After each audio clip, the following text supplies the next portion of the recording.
ప్రతి ఒక్కరూ ఝాన్సీ లక్ష్మీబాయిని ఆదర్శంగా తీసుకోవాలని విశ్వ హిందూ పరిషత్ స్త్రీ శక్తి దివాస్ జిల్లా అధ్యక్షురాలు శ్రీలత రెడ్డి అన్నారు.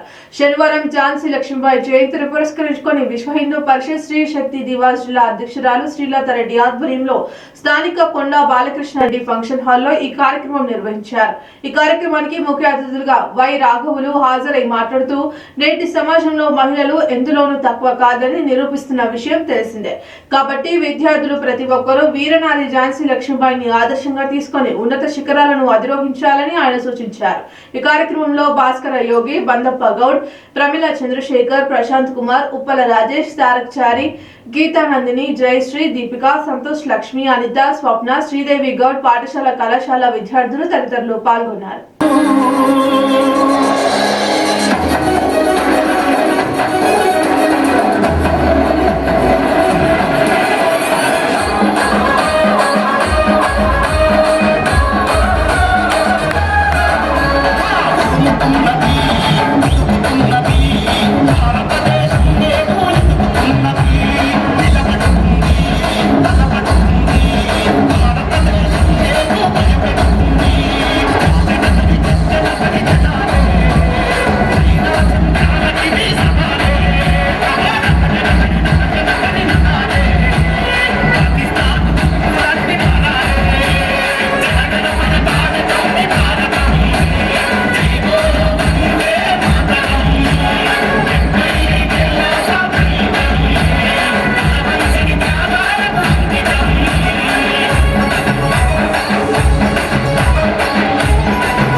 శివాజీ వీరత్వం చూడరా శివమెత్తిన చరిత చదివి పుత్రుని వైలేవరా వందనాలు వందనాలు వందనాలు రా వీర భారతి పుత్రుల విజయగాథరా వందనాలు వందనాలు వందనాలు రా వీర భారతి పుత్రుల విజయగాథరా వందనాలు వందనాలు వందనాలు రా వీర భారతి పుత్రుల విజయగాథరా.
వెనకాల కూడా చేతులు అంటే ఇక్కడే రాణి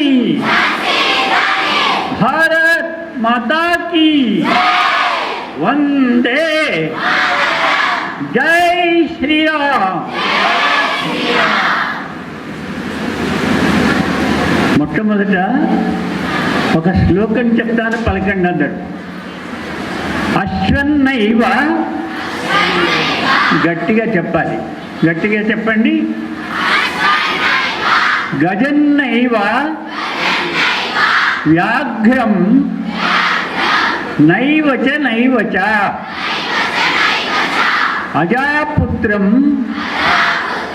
బలిం దద్యాత్ దేవో దుర్బల ఘాతుకః.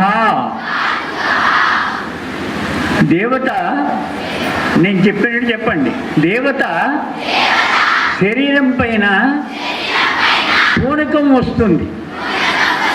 వచ్చినప్పుడు గుర్రాన్ని బలి ఇవ్వమని అడగదు, ఏనుగును బలి ఇవ్వమని అడగదు, పెద్ద పులిని బలి ఇవ్వమని అడగదు. ఎప్పుడు గొర్రె పిల్ల, మేక పిల్ల, కోడి పిల్ల అలాంటి దుర్బలులని బలి ఇవ్వమని అడుగుతుంది. కాబట్టి ప్రపంచంలో శక్తివంతంగా ఉంటేనే మనల్ని అందరూ గౌరవిస్తారు, లేదా అందరూ బలి పొందుతారు. కాబట్టి మనం శక్తివంతులుగా ఉండాలా, బలహీన బలహీనులుగా ఉండాలా? చెప్పండి. శక్తివంతులుగా ఉండాలి అన్నవాళ్ళు చేయొద్దండి. ధన్యవాదాలు. కాబట్టి మనందరం ముందుగా చూసాం కదా, కర్ర తిప్పడం, కత్తి తిప్పడం, అవసరమైతే పిరమిడ్స్, యోగా అవన్నీ కూడా చేయగలగడం, వ్యాయామం, ధైర్యం, సాహసం అన్నీ కూడా కావాలి. అవి ఉన్నప్పుడే మనం ఏ పనైనా చేయగలుగుతాం. అది ఝాన్సీ రాణి చెప్పినటువంటి మాట, ఆచరించినటువంటి మాట. దానికి మరొక విషయం చెప్పండి అందరూ. ఉద్యమం, గట్టిగా, సాహసం, ధైర్యం, బుద్ధి, శక్తి, పరాక్రమ షడైతే యత్ర వర్తంతే తత్ర దేవ సహాయకః. అంటే ఉద్యమం అంటే ఎల్లప్పుడూ ఉద్యమించాలి. 2 సాహసించాలి. ధైర్యంగా ఉండాలి. అలాంటి ఉన్నప్పుడే దేవుడు కూడా సహాయం చేస్తాడు. మన దగ్గర అవి లేనప్పుడు దేవుడు కూడా చంపేస్తాడు మనని.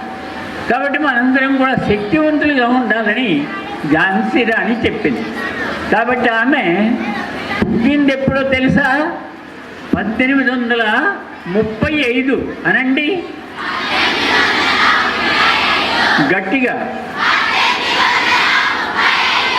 ఆమె చనిపోయింది ఎప్పుడో తెలుసా?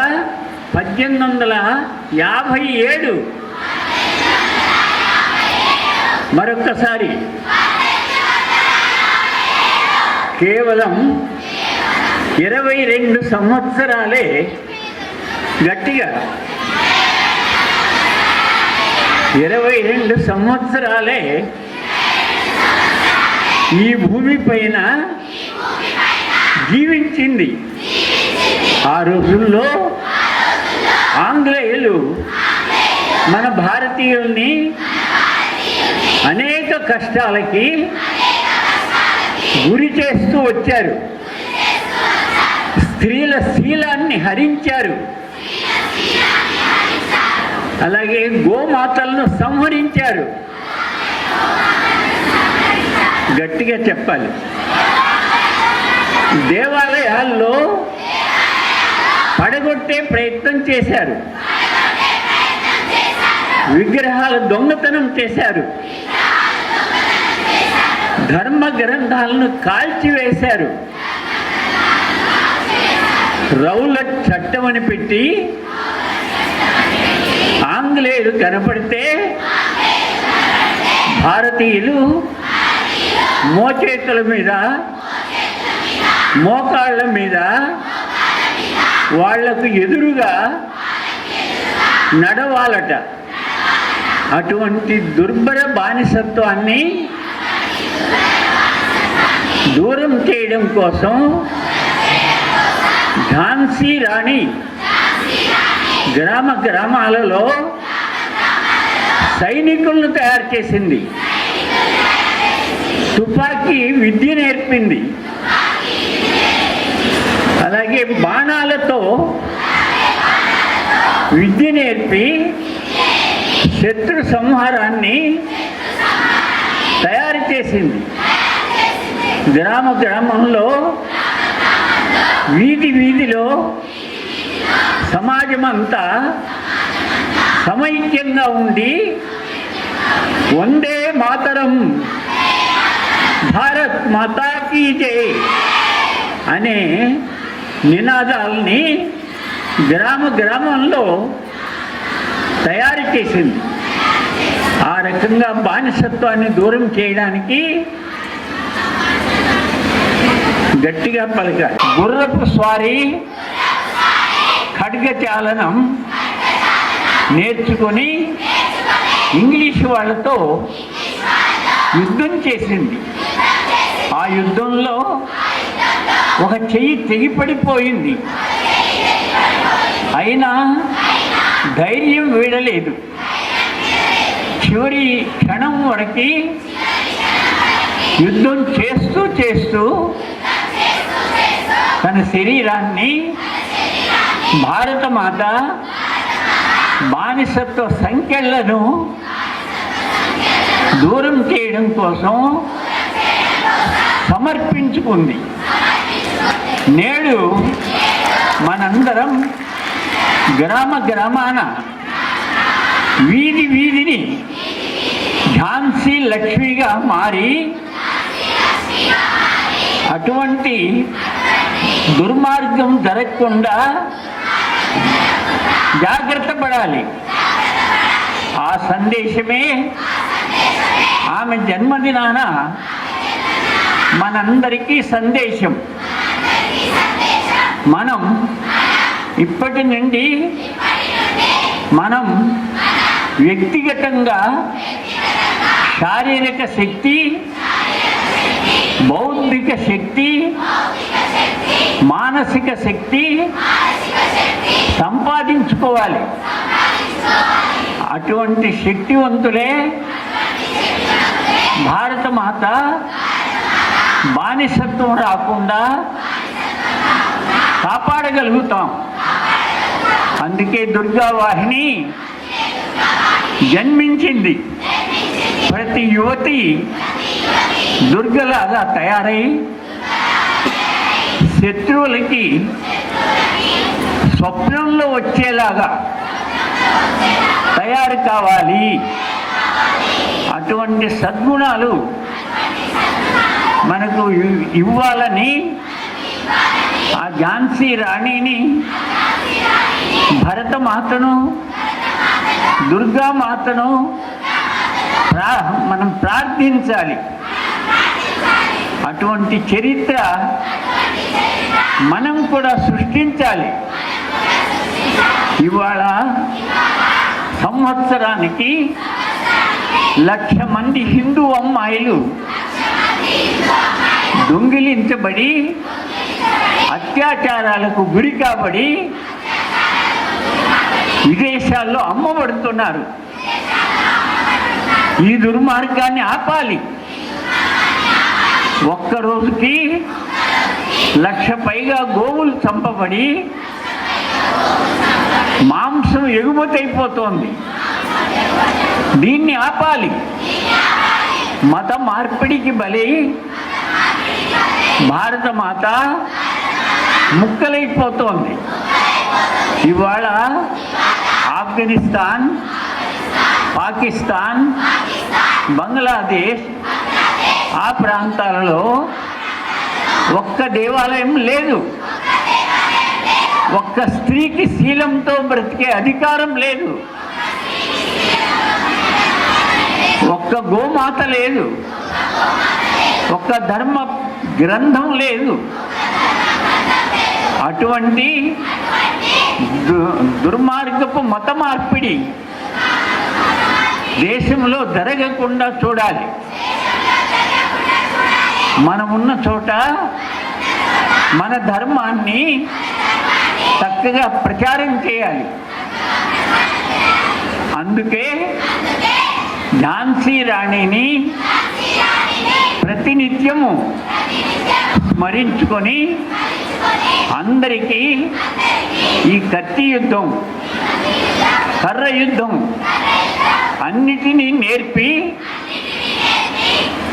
సబల మాత్రమే, అబల కాదు అని నిరూపించాలి. అందుకే స్త్రీ శక్తి అసామాన్య శక్తిగా ఇంటికి దీపం ఇల్లాలే, మాతృదేవోభవ, మాతా నిర్మాత అటువంటి శక్తిని సమాజంలో స్థాపించాలి. ఒక స్త్రీ సంతానం కనగలదు, వంటశాలలో భోజనం తయారు చేయగలదు, రాష్ట్రపతి కూడా కాగలదు. అంతటి మహాశక్తి స్త్రీ శక్తిలో ఉంది. ఆ శక్తిని మనం నిరూపించాలి. ప్రతి ఒక్కరం సూర్యోదయానికి ముందుగా లేవాలి. రాత్రిపూట మన దేశ ధర్మ విలువలని అధ్యయనం చేసి మహాపురుషులను స్మరించి నిద్రపోవాలి. మన చుట్టూ ఉన్న అందరికీ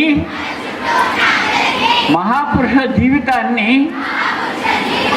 తెలియచేయాలి. మనం కూడా గొప్ప మహాపురుషులుగా తయారు కావాలి. ఒక్క శ్లోకం చెప్పండి. గుణానాంచ దూరం అత్యంతమంతరం శరీరం క్షణ విధ్వంసి కల్పాంత స్థాయినో గుణాః. వ్యక్తి యొక్క శరీరం తాత్కాలికము, వ్యక్తి యొక్క గుణము శాశ్వతము. ఈ తాత్కాలిక శరీరాన్ని ఉపయోగించుకొని శాశ్వతమైన సద్గుణాన్ని సంపాదించుకోవాలి. ఆహార నిద్ర భయమైథునంచ సామాన్యమేతత్ పశుభిర్నరాణాం ధర్మో హితేషో అధికో విశేషో ధర్మేణ హీనః పశుభిః సమానః.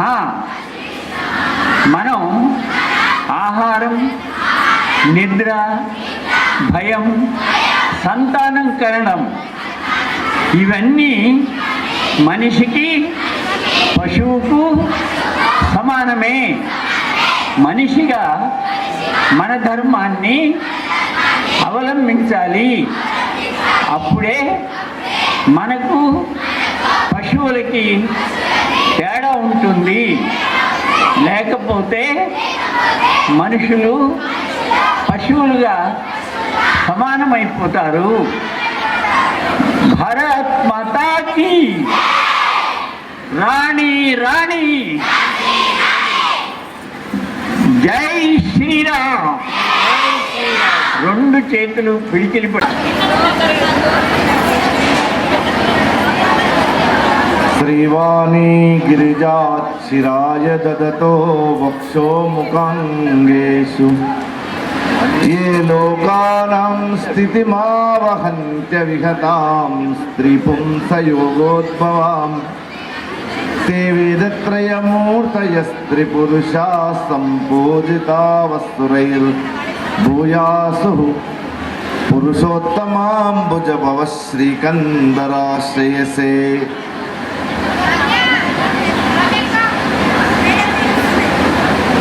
దుర్గావాహిని విశ్వ హిందూ కార్యక్రమంలో ఈ కార్యక్రమానికి సంయోజకులుగా వ్యవహరిస్తున్నటువంటి విశ్వ హిందూ పరిషత్ జిల్లా కార్యదర్శి శ్రీమతి తూర్పు శ్రీలతారెడ్డి గారు, ఈ కార్యక్రమానికి ముఖ్య అతిథిగా మందప్ప గౌడ్ గారు, ఈ కార్యక్రమానికి ముఖ్య అతిథిగా విచ్చేసినటువంటి కేంద్ర అధికారులు మాననీయ వై రాఘవులు గారు, అట్లానే ప్రశాంత్ గారు, తర్వాత ఈ వికారాబాద్ పట్టణ ప్రథమ పౌరురాలు శ్రీమతి మంజుల రమేష్ గారు, తారక్ గారు, వివిధ కళాశాలల పాఠశాలల యొక్క ఉపాధ్యాయులు, అధ్యాపకులు, విశ్వ హిందూ పరిషత్ సంబంధించినటువంటి బాధ్యులు, నా ముందు కూర్చున్నటువంటి ప్రియమైనటువంటి విద్యార్థినులు. ఇందాక రాఘవులు గారు చెప్పారు కదా, ఝాన్సీ లక్ష్మీబాయి ఎప్పుడు పుట్టింది?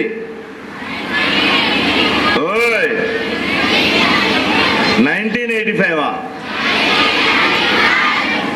1835.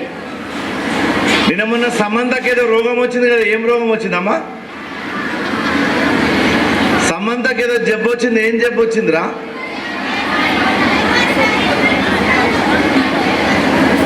నేను అనుకున్నాను ఝాన్సీ లక్ష్మీబాయి ఎప్పుడు పుట్టిందో చెప్తారో చెప్పరో కానీ సమంత సంగతి తప్పకుండా చెప్తారని అనుకున్నా. ఎందుకంటే ఇద్దరు మంచి ఫ్రెండ్స్, క్లోజ్ ఫ్రెండ్స్ ఇద్దరు కలిసి ఒక ఉద్యోగం ఇంటర్వ్యూకి వెళ్ళారట.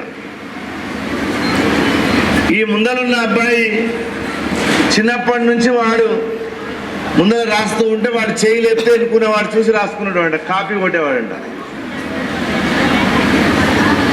ఇప్పుడు ఇద్దరు కలిసి ఒకటే ఉద్యోగానికి ఇంటర్వ్యూకి పోయిండ్రు. అయితే వాడు అడిగాడు సాయంత్రం, ఒరే ఇన్నాళ్ళంటే ఏదో చేయి లేపాను, నేను చూసి రాశాను, మరి ఈరోజు ఇంటర్వ్యూలో నన్ను ప్రశ్నలు అడుగుతారు కదా, నేను ఎట్లా జవాబులు చెప్పాలి అని అడిగిందంట. అంటే వాడు అన్నాడంటే ఏమీ లేదు, ఆ కిటికీ దగ్గర వచ్చి నిలబడు, నన్ను ఏమన్నా ప్రశ్నలు అడగని వాడు, నిన్ను అడిగే ప్రశ్నలు నన్ను అడిగే ప్రశ్నలు ఒకేలా ఉంటాయి కాబట్టి నువ్వు జవాబులు మాత్రం గుర్తుపెట్టుకో, ప్రశ్నల గురించి నీకు అవసరం లేదన్నాడట. వాడు మరుసటి రోజు వచ్చి ఆ కిటికీ దగ్గర కూర్చున్నాడు. ఈ ఇంటర్వ్యూలో వాడిని అడుగుతున్నారు, మొదటి వాడి లోపలికి పోగానే ఏమైనా స్వాతంత్రం ఎప్పుడు వచ్చింది అన్నాడు. అంటే వాడు అన్నాడు 15 ఆగస్టు 1947 అన్నాడు. స్వాతంత్రం కోసం ఎవరెవరు పోరాటం చేశారు అని, మహాత్మా గాంధీ మొదలైనటువంటి వాళ్ళు అన్నారు. ఈ మధ్య చంద్రమండలం మీద ఇల్లు కడుతున్నారంట, నిజమేనా అన్నాడు. అంటే ఇప్పుడిప్పుడే పరిశోధనలు జరుగుతున్నాయి అన్నాడు. వీడు ఈ కిటికీ దగ్గర ఉన్నవాడు ప్రశ్నలన్నీ జాగ్రత్తగా గుర్తుపెట్టుకున్నాడు, జవాబులు. ఒకటి 15 ఆగస్టు 1947, రెండవది మహాత్మా గాంధీ, మూడవది ఇప్పుడిప్పుడే పరిశోధనలు జరుగుతున్నాయి. రెండో వాడి లోపలికి పోతే ఏమయ్యా నువ్వు ఎప్పుడు పుట్టినావు అని అడిగాడు. వాడు అన్నాడు 15 ఆగస్టు 1947 అన్నాడు. అసలు మీ నాయన పేరు ఏం పేరు అన్నాడు. అంటే మహాత్మా గాంధీ మొదలైన వాళ్ళు అన్నాడు. అంటే నీకు పిచ్చి లేచిందా నాకు పిచ్చి లేచిందా అన్నాడు. అంటే ఇప్పుడిప్పుడే పరిశోధన జరుగుతుంది అన్నాడు. వాటి చదువులు ఇట్లాంటి ఓ మేడం, ఓ అమ్మా, ఆమ్లెట్ ఎనికి వస్తుందా నీకు?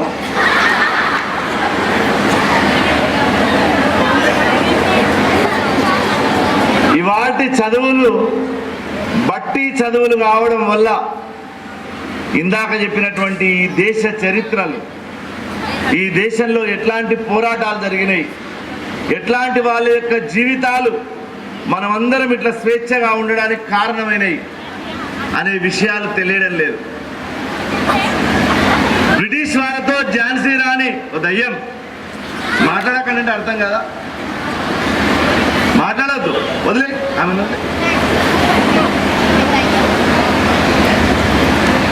బ్రిటిష్ వాళ్ళతో ఝాన్సీ రాణి పోరాటం చేసింది అంటున్నాం కదా, ఎందుకోసం చేసింది ఎవరు చెప్తారు? ఇటున్న వాళ్ళు స్వాతంత్రం కోసం పోరాటం చేసింది అని అంటారు అందరూ. నేనంటాను ఆమె స్వాతంత్రం కోసం పోరాటం చేయలే. మొదట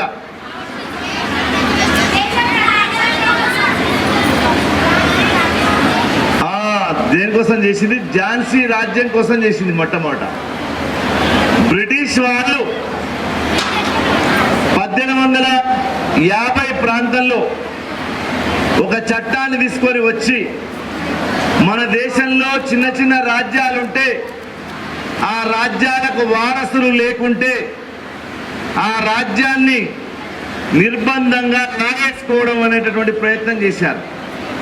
చేస్తే అప్పుడు బ్రిటిష్ సామ్రాజ్యవాదానికి వ్యతిరేకంగా దే దూంగి లేకిన్ మేరా ఝాన్సీ నై దే దూంగి అన్నారు.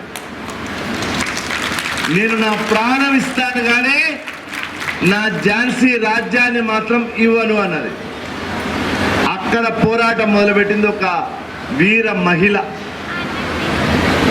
మరప్పటికీ గాంధీ లేడు, నేతాజీ సుభాష్ చంద్రబోస్ లేడు, భగత్ సింగ్ లేడు, అంబేద్కర్ లేడు, నెహ్రూ లేడు, వల్లభాయ్ పటేల్ లేడు.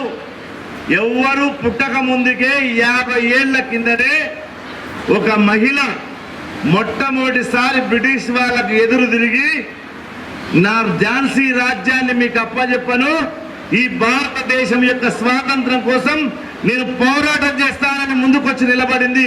ఆమెనే ఝాన్సీ లక్ష్మీబాయి. ఆమె యుద్ధం చేసి యుద్ధానికి వెళ్ళేటప్పుడు ఒక చివరి కోరిక కోరుకుంది. తన చుట్టూ ఉండేటటువంటి అనుచరులకు ఒక మాట చెప్పింది, నా యొక్క శవాన్ని బ్రిటిష్ వాళ్ళ చేతితో కూడా తుక్కడానికి వీల్లేదు, మీరే నా శరీరాన్ని ఖననం చేయండి అని చెప్పి చనిపోయింది. బ్రిటిష్ వాళ్ళ యొక్క చేతులు నా శవం పైన కూడా పడడానికి వీలు లేదు అని కోరుకొని ఈ దేశం కోసం 1857 తిరుగుబాటు మొట్టమొదటి స్వాతంత్ర పోరాటంలో తన ప్రాణాలను అర్పించింది ఝాన్సీ లక్ష్మీబాయి. ఆమె స్ఫూర్తితోటి మొత్తం భారతదేశంలో అనేక మంది ఇప్పుడు మనం చెప్పుకుంటున్నటువంటి పేర్లు, అది గాంధీ కావచ్చు, అది భగత్ సింగ్ కావచ్చు, అది లాలా లజపతి రాయ్ కావచ్చు, అది లోకమాన్య బాల గంగాధర్ తిలక్ కావచ్చు, వీర సావర్కర్ కావచ్చు, చంద్రశేఖర్ ఆజాద్ కావచ్చు, వీళ్ళందరికీ పోరాటానికి దారిని ఏర్పరిచినటువంటి వీర వనిత ఝాన్సీ లక్ష్మీబాయి. అట్లాంటి ఝాన్సీ లక్ష్మీబాయిని ఇవాళ మనం గుర్తు చేసుకుంటూ ఒక 2-3 విషయాలు మీ ముందు పెట్టడానికి వాళ్ళ ప్రయత్నం చేస్తాను. మరి అట్లాంటి ఝాన్సీ లక్ష్మీబాయి గురించి మనకు తెలియదు, అట్లాంటి రాణి చెన్నమ్మ గురించి తెలియదు, అట్లాంటి దుర్గావతి గురించి తెలియదు. లేదు, మన తెలంగాణ ప్రాంతంలోనే సుమారు 800 సంవత్సరాల క్రితం బహుశా దక్షిణ భారతదేశంలోనే కాకతీయ సామ్రాజ్యానికి చక్రవర్తిగా సింహాసనం అధిష్ఠించినటువంటి రాణి రుద్రమదేవి గురించి మనకు తెలియదు. కానీ ఎవరి గురించి తెలుసు? సమంత, నమంత, దీపికా పడుకొని, కత్రినా కైఫ్, కైలా అద్వానీ, ఈ పేర్లు మాత్రం మనందరికీ తెలుసు. కానీ మన ప్రాంతంలో మనకు స్వేచ్ఛ ఇవ్వడం కోసం, మనల్ని విజయ తీరంలో నిలబెట్టడం కోసం, మనకు స్వాతంత్రం ఇవ్వడం కోసం వాళ్ళ శరీరం ముక్కలైపోయినా లెక్క చేయకుండా ప్రాణాలు అర్పించినటువంటి వీర వనితల గురించి మనకు తెలియడం లేదు.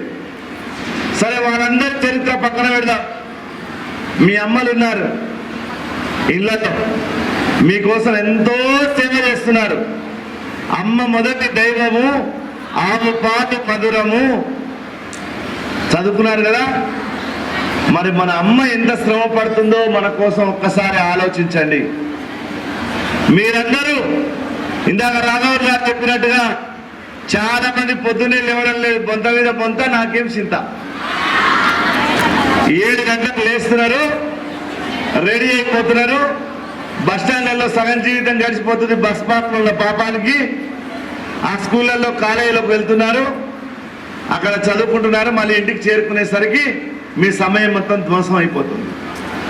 కానీ ఈ దేశంలో ఒక సావిత్రిబాయి పూలే కావచ్చు, ఇందాక చెప్పుకున్నటువంటి ఒక రుద్రమదేవి కావచ్చు.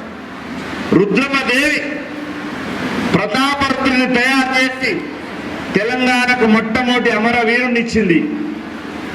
ఒక శ్రీరాముని కౌసల్యాదేవి తయారు చేసి ఈ దేశంలో మర్యాద పురుషోత్తమును తయారు చేసింది. ఒక యశోదాదేవి శ్రీకృష్ణుని ఈ జాతికి ఇచ్చి ఈ జాతికి గొప్ప భగవద్గీతనిచ్చింది. ఒక జిజియాబాయి ఛత్రపతి శివాజీనిచ్చి ఈ దేశానికి రణరంగం అంటే ఏంటో నేర్పించింది. ఈ దేశానికి మనందరికీ గొప్ప ఇచ్చినటువంటి వాళ్ళంతా ఎవరమ్మా? అమ్మలే. ఇవాళ మీకు ఇంత టాలెంట్ ఉంది. ఇప్పటిదాకా ఎన్ని డ్యాన్సులు చేశారు, ఎన్ని పాటలు పాడారు, ఎంత చక్కగా అందరినీ ఫోటోలు వీడియోలు తీసుకునేటట్టుగా చేయగలిగినటువంటి శక్తి స్త్రీమూర్తిలో ఉంది. కాబట్టి విష్ణువు ఈ ప్రపంచాన్ని పోషించాలంటే ఆ పోషణకు కావాల్సినటువంటి ధనం ఇచ్చేటటువంటి శక్తి లక్ష్మీదేవిగా, బ్రహ్మ ఈ సృష్టిని చేయాలంటే సృష్టించేటటువంటి నాలెడ్జ్ జ్ఞానం ఇచ్చేటటువంటి శక్తిగా సరస్వతిని, అట్లానే మనందరికీ శక్తి కావాలంటే ఈ సృష్టిని మొత్తం తనలో లయం చేసుకునేటటువంటి పరమేశ్వరుడు శక్తిని పార్వతిగా, అందరి పురుషులందరికీ శక్తి ఎవరు అంటే స్త్రీతత్వం. ఆ స్త్రీతత్వము మనమే కాదు, పశుపక్షాదులకు కూడా స్త్రీతత్వమే మూల కారణం. అందుకే శివుని ఒక్కసారి చూడండి, శివుడు ఎలా ఉంటాడు? పెద్ద పెద్ద జుట్టు వేసుకొని ఉంటాడు, విభూతి రూసుకొని ఉంటాడు, మెడలో పాములు వేసుకొని ఉంటాడు. అందుకే అంటున్నాడు పాలకురికి సోమనాథుడు, తల్లి కలిగిన ఏల తలజడలు జట్టు. శివ, నీకు ఒకవేళ అమ్మ ఉన్నట్టయితే చక్కగా కటింగ్ చేయించి షాప్కు తీసుకొని వెళ్ళి ఆయిల్ రుద్ది జుట్టేస్తుంది. శివ, నీకు అమ్మ లేదు కాబట్టి తల్లి కలిగిన ఏల తలజడలు గట్టు, తల్లి కలిగిన ఏల పాముల దరింపనిచ్చు. ఒకవేళ నీకు అమ్మ ఉంటే మెడలో బంగారు కొలుసులేస్తుంది. అమ్మ లేదు కాబట్టి నీ మెడలో పాములు వేసుకొని తిరుగుతున్నావా? తల్లి కలిగిన ఏల తాపూది పూయనిచ్చు. ఒకవేళ తల్లి ఉన్నట్టయితే నీ శరీరానికి డవ్ షాంపూతో స్నానం చేయించి పాండ్స్ పౌడర్ వేస్తుంది. కానీ శివుడు విభూతి రుద్దుకొని తిరుగుతున్నాడట. కాబట్టి తల్లి ప్రపంచంలో అద్భుతమైనటువంటి ఒక శక్తి. అందుకే ఒక టీచర్ ఒక క్లాస్లో చిన్న పిల్లల్ని 5th క్లాస్ పిల్లలందరినీ కూర్చోబెట్టి, అరే వెంటనే 5 నిమిషాల్లో అమ్మ బొమ్మ వేసుకొని తీసుకొని రాండి అన్నాడట. అందరూ వేస్తున్నారట. ఆ పూల కూర్చుని ఒక అబ్బాయి మాత్రం అమ్మ బొమ్మ వేయడం లేదంట. ఈ సార్కు చాలా కోపం వచ్చి వాడి దగ్గర చాలా సీరియస్గా చూస్తూ ఉన్నాడట. ఇటాను అన్నాడట. వాడు పరిగెత్తుకొని వచ్చిందట. ఎందుకు బొమ్మ వేస్తాడు? చేయిజా, దెబ్బలు పడతాయని కర్ర తీసుకున్నాడట. వాడు చేయిజాపాడంట, నాకు అమ్మలేస్తారన్నాడట. ఈసారి కళ్ళకి వెళ్ళి నీళ్లు గారిపోయి ఆ చిన్న పిల్లవాడి దగ్గర తీసుకొని గుండెల కత్తుకున్నాడట.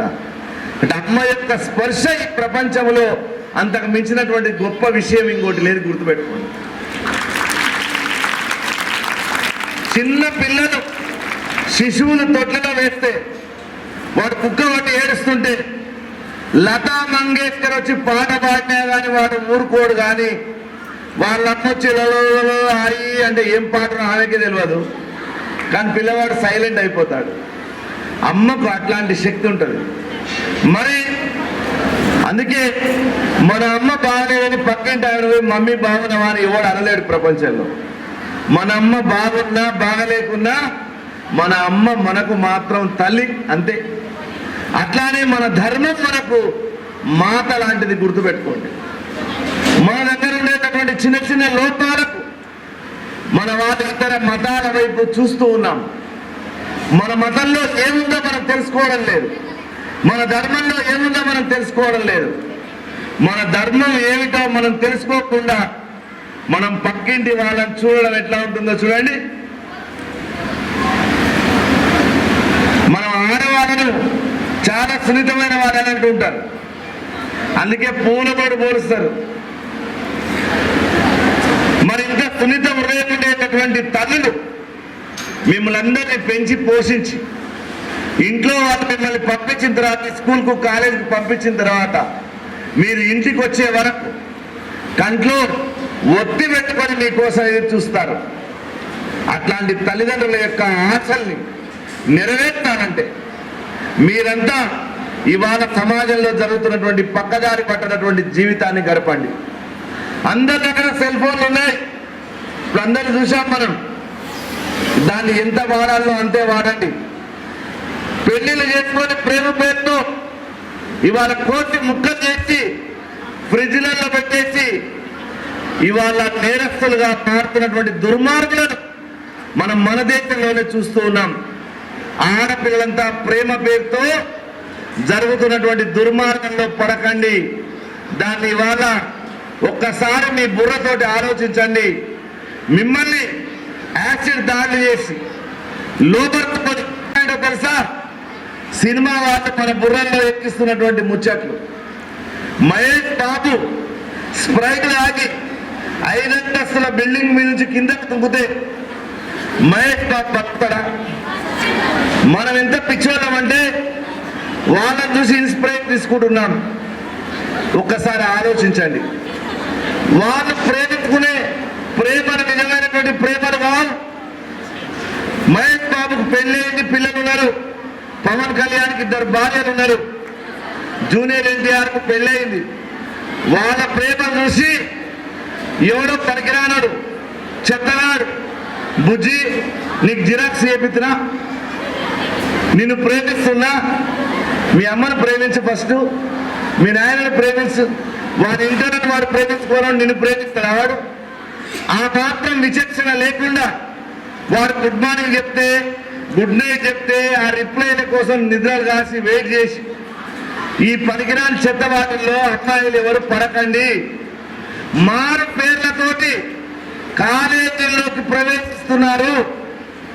వేరు వేరు పేర్లు పెట్టుకొని మీ చుట్టూ తిరుగుతారు. బండి తీసుకొని వాడు బస్ స్టాండ్లో పని లేకుండా నిలబడతాడు. మీరు కిటికీలో వచ్చి ఎప్పుడు చూస్తాడో వాడు ఎదురు చూస్తుంటాడు. మీ దృష్టిలో పడాలని ప్రయత్నం చేస్తుంటారు. మీరందరూ చెప్తున్నా, గుర్తుపెట్టుకోండి అమ్మా అందరూ. ఎవరు నేను నల్లగా ఉన్నానని, నేను పొట్టి ఉన్నానని, నేను బాలేను, ఎవడో ఒకటి మాట్లాడితే చాలనేటటువంటి భావన ఎప్పుడు మనసులో ఉండొద్దు. ఎవరు నల్లగా ఉన్న వాడు బాధపడాల్సిన అవసరం లేదు. రాముడు నల్లగా ఉన్నాడు, కృష్ణుడు నల్లగా ఉన్నాడు, కాళికాదేవి నల్లగా ఉంది, శ్రీ వెంకటేశ్వర స్వామి నల్లగా ఉన్నాడు. కేరళలో ఇవాళ గొప్ప గురువుగా ప్రసిద్ధి పొందినటువంటి మాట అమృతానందమై నల్లగానే ఉంది. కాబట్టి బాధపడాల్సినటువంటి అందాన్ని కలర్తో చూడాల్సినటువంటి అవసరం అస్సలు లేదు.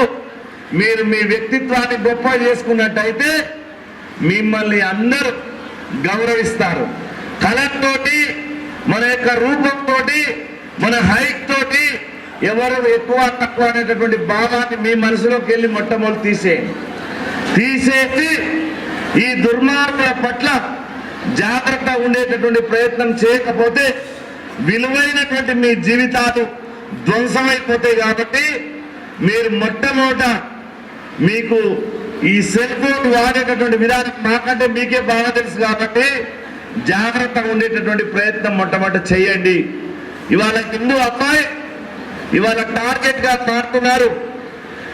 హిందూ అమ్మాయిలను మతం మార్చేటటువంటి ప్రయత్నం జరుగుతుంది పెద్ద ఎత్తున.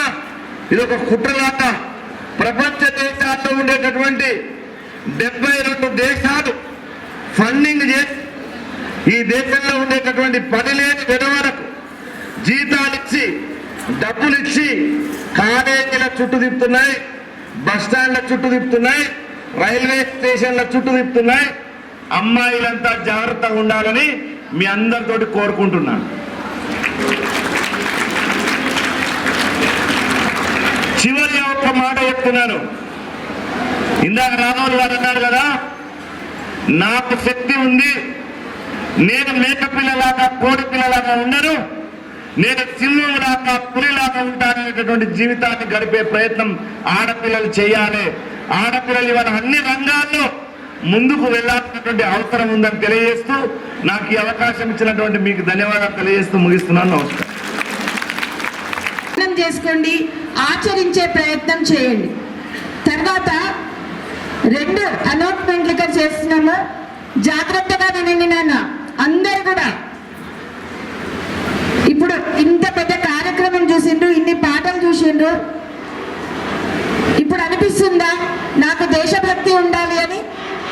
గట్టిగా చెప్పాలా? ముగించేద్దాం మనం కార్యక్రమం తొందరగా.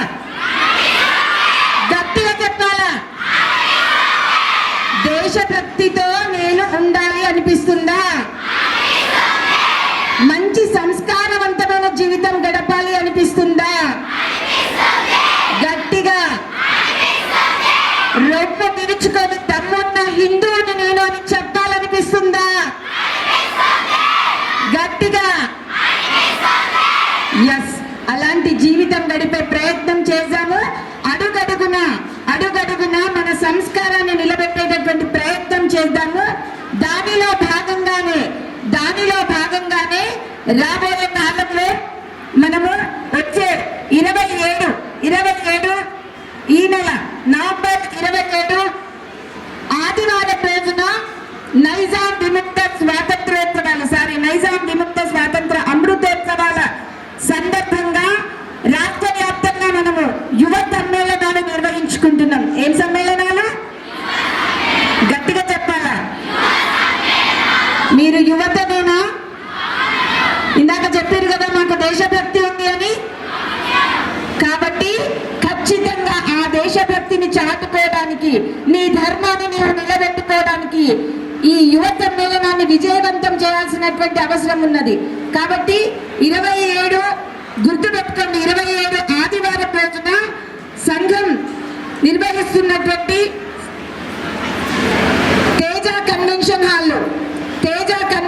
హాల్లో ఉదయం 9:30 గంటలకి అక్కడ ఉందాం. మనం ఉందామా? తర్వాత అక్కడ ఆ యువ సమ్మేళనంకి సంబంధించినటువంటి ఎన్రోల్మెంట్ జరుగుతుంది. భోజనం చేసిన తర్వాత అయినా సరే, ముందైనా సరే ఒక్కసారి అక్కడ పోయి నిలబడకుండా అందరూ ఎన్రోల్ చేసుకోండి. మన చదువు ముఖ్యం. చదువుతో పాటు సమాజంలో ఎప్పటికప్పుడు జరిగేటటువంటి కార్యక్రమాలలో పాల్గొంటూ మన దేశాన్ని, మన ధర్మాన్ని కాపాడుకునే ప్రయత్నం చేయాలి. ఆ తర్వాత విశ్వ హిందూ పరిషత్ హితచింతక్ అభియాన్ రాష్ట్ర వ్యాప్తంగా, దేశవ్యాప్తంగా జరుగుతున్నది. దానికి సంబంధించినటువంటి విషయం రాఘవ్ గారు చెప్తారు. విన్న తర్వాత శాంతి మంత్రం ఎక్కడ ఎన్రోల్ చేసుకోవాలనే విషయం మాత్రమే చెప్తారు వారు. అది వినండి. విన్న తర్వాత శాంతి మంత్రం ఉంటుంది. ఆ తర్వాత భోజనాలు. పై వయస్సున్న వాళ్ళు, 15 ఏళ్ళ పై వయస్సున్న వాళ్ళు ఒక్కసారి చేయొద్దండి. నాకు 15 ఏళ్ళు ఉన్నాయి అన్నవాళ్ళు 15, 15, 15 అలా ఉన్న వాళ్ళకి ఎత్తండి, దించేసేయండి. మీరందరూ కూడా మనం ఇందరికి అనుకున్నామే ఒక శక్తిగా ఇవాళ ఏ శక్తి కార్యక్రమం ప్రదర్శన కోసం వచ్చామో మనందరం కూడా సదస్సులుగా, అంటే ఈ ఉద్యమానికి మనందరం కూడా సైనికులుగా మారాలి. అందుకోసం 15 ఏళ్ళ పైబడిన వయస్సున్న అందరూ కూడా హితచింతక్, ఇప్పుడు అక్కయ్య గారు చెప్పారు కదా, మనందరం కూడా సదస్సులుగా మారాలి. దానికి సంబంధించి ఒక చిన్న రసీదు ఇస్తారు మీకు. ఆ రసీదులో మీ ఫోన్ నంబర్, తర్వాత మీ అడ్రస్సు, వివరాలన్నీ ఇవ్వండి. ఆ వివరాలతో పాటుగా మొత్తం ఒక గ్రూప్ తయారు చేస్తారు. దేశంలో ఎక్కడ ఏమి జరుగుతున్నా సరే వెంటనే మీకు మెసేజ్ వచ్చేస్తుంది. ఆ మెసేజ్ ఆధారంగా ఎక్కడ కలవాలి అంటే పరిగెత్తుకుని వచ్చి అక్కడ కలవడం. అలా ఉన్నప్పుడే మన తల్లులను రక్షించుకుంటాం, మన దేవాలయాలు రక్షించుకుంటాం, మన గోమాతలను రక్షించుకుంటాం, మన ఆస్తి పాస్తులను రక్షించుకుంటాం. అలా చేసుకోవడం కోసం మనందరి యొక్క ఫోన్ నంబర్, అడ్రస్సు, పేరు అవన్నీ కూడా 15 సంవత్సరాల పైబడి ఉన్న అందరూ కూడా నమోదు చేసుకోండి. అది కేవలం ఒక 20 రూపాయలు దక్షిణగా, శ్రద్ధా దక్షిణ అనే పేరుతో అది చేస్తాం. అది దేనికోసం అంటే మనందరం కూడా స్వాతంత్రం తెచ్చారు బలిదానమై, వాళ్ళ జీవితాలు సమర్పించి బలిదానమై స్వాతంత్రం తెచ్చారు. ఇదేమిటంటే స్వాతంత్ర రక్షా ఉద్యమం. ఆ తెచ్చిన స్వాతంత్రాన్ని రక్షించుకోవడం కోసం ఒక మహోద్యమం జరుగుతోంది. ఆ మహోద్యమంలో మనందరం సైనికులుగా మారాలి. అది అందరికీ ఇష్టమే అన్న వాళ్ళు చేయొద్దండి, చూద్దాం. చాలా సంతోషం. అది వెంటనే ఈ కార్యక్రమం అయిన తర్వాత మన శ్రీ ప్రశాంత్ కార్యకర్త మిగతా కార్యకర్తలందరూ అక్కడ ఉంటారు. వాళ్ళ దగ్గర రసీదు బుక్లు కరపత్రాలు 2 ఉంటాయి. అవి తీసుకెళ్ళండి, ఇంటింటిలో ప్రచారం చేయండి. ఇవాళ దేశ పరిస్థితి, మన దేశాన్ని రక్షించుకోవాలి. అందుకే ఝాన్సీ లక్ష్మిని ఆదర్శంగా తీసుకొని మనం జీవించాలి అని చెప్పడానికి ప్రయత్నం చేయండి. జై శ్రీరామ్. దుర్గా మాతాకి.